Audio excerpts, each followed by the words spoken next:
ಗಂಭೀರ ಭಾರಿ ಸಾಕಾರ ಸಂಕ್ರಮಣದ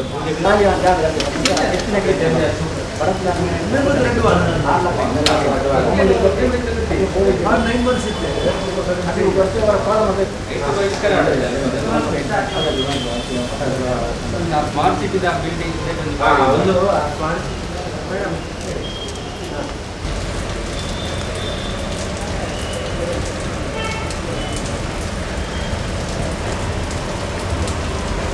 ಹಾಸ್ಪಿಟಲ್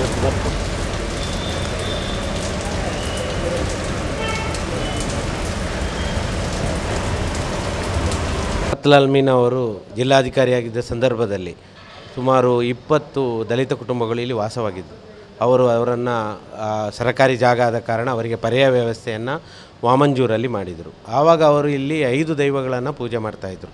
ಅದರಲ್ಲಿ 4 ದೈವಗಳನ್ನು ಅವರ ಪುರೋಹಿತರ ಮೂಲಕ ಅಲ್ಲಿಗೆ ಆ ಜಾಗಕ್ಕೆ ಸ್ಥಳಾಂತರ ಮಾಡಿದ್ದಾರೆ.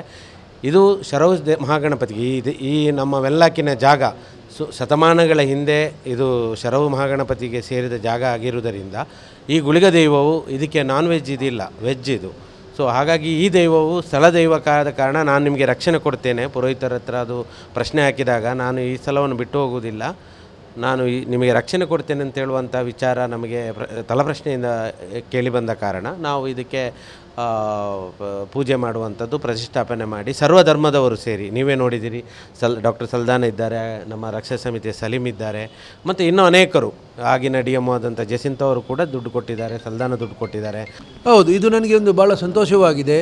ಆ್ಯಕ್ಚುಲಿ ನಾನು ಡಾಕ್ಟರ್ ಸಲ್ದಾನ ಅಂತೇಳಿ ಫಿಸಿಷಿಯನ್ ಆಗಿದ್ದೇನೆ. ಇಲ್ಲಿ ಆ್ಯಕ್ಚುಲಿ ನೋಡೋದಂದರೆ ಈ ಮರ ನಾನು ಕೆಲವು ಕೂಡ ನೋಡಿದ್ದೇನೆ. ಮರವನ್ನು ಟ್ರಾನ್ಸ್ಪ್ಲಾಂಟ್ ಮಾಡಿದ ಮೇಲೆ ಕೂಡ ಏನು ಜೀವ ಅಲ್ಲದೆ ಸತ್ತು ಹೋಗಿದೆ. ನಮ್ಮ ಪಕ್ಕದಲ್ಲಿ ಆ ಥರ ಒಂದು ಆಗಿದೆ, ಅಂದರೆ ನಮ್ಮ ಕಂಪೌಂಡಲ್ಲೆಲ್ಲ ಬೇರೆ ಇದರ ಏರಿಯಾದಲ್ಲಿ. ಬಟ್ ಇದು ಒಂದು ಪ್ಲ್ಯಾಂಟ್ ಮಾಡಿದ ಕೂಡಲೇ ಅದು ಭಾಳ ಚಂದವಾಗಿ ಬೆಳೆದು ದೊಡ್ಡ ಮರನೇ ಆಗಿಬಿಟ್ಟಿದೆ ಅದು. ಹಾಗಾಗಿ ಇದರಲ್ಲಿ ಖಂಡಿತವಾಗ್ಲೂ ನಾನು ಸದಾನಂದ ಮತ್ತು ಡಿ ಎಮ್ ಅವರು ಹೇಳಿದ ಪ್ರಕಾರ ಅವರು ಇದೊಂದು ಪೂಜೆ ಆಗಬೇಕಂತ ಹೇಳಿದರು. ನಾನು ಖಂಡಿತವಾಗ್ಲೂ ಆಗೋದಾದರೆ ಖಂಡಿತ ಆಗಲೇಬೇಕು. ಯಾಕಂದರೆ ನನಗೆ ಮೇನ್ ಇಂಟೆನ್ಷನ್ ಏನಂದರೆ ಇಲ್ಲಿ ಬರೋದು ಬಡ ರೋಗಿಗಳು ಬೇರೆ ಬೇರೆ ಜಿಲ್ಲೆಯಿಂದ ಬರ್ತಾರೆ. ಅವರಿಗೆಲ್ಲ ಈ ದೇವರ ಆಶೀರ್ವಾದ ಇರಬೇಕು. ಅವರು ಬಂದು ಇಲ್ಲಿ ಗುಣ ಆಗಿ ಹೋಗಬೇಕು. ಅಂದರೆ ಯಾವುದಾದ್ರೂ ಅಂತ ಆಬ್ಸ್ಟಿಕಲ್ಸ್ ಇದ್ದರೆ ಅದೆಲ್ಲ ನಿವಾರಣೆ ಆಗಬೇಕೋಸ್ಕರ ಅಂತ ಇದನ್ನು ಮಾಡಿದ್ದೇವೆ. ಹಾಗಾಗಿ ನಾವೆಲ್ಲರೂ ಸೇರಿ, ಸಲೀಮರು ಇದ್ದರು, ARS ಮೆಂಬರ್ಸ್ ಇದ್ದರು, ನಾವೆಲ್ಲರೂ ಸೇರಿ ಇದನ್ನೊಂದು ಡಿಸಿಷನಿಗೆ ಬಂದುಬಿಟ್ಟು ಎಲ್ಲರೂ ಅದಕ್ಕೆ ಒಂದು ಕೈ ಕೊಟ್ಟರು. ಎಲ್ಲರೂ ಅದಕ್ಕೆ ದುಡ್ಡು ಇದು ಮಾಡಿದರು. ಹಾಗಾಗಿ ಅದು ಚೆಂದಾಗಾಯಿತು. ಈಗ ಹೊಸ ಬಿಲ್ಡಿಂಗ್ ಕೂಡ ಓಪನ್ ಆಗಿದೆ.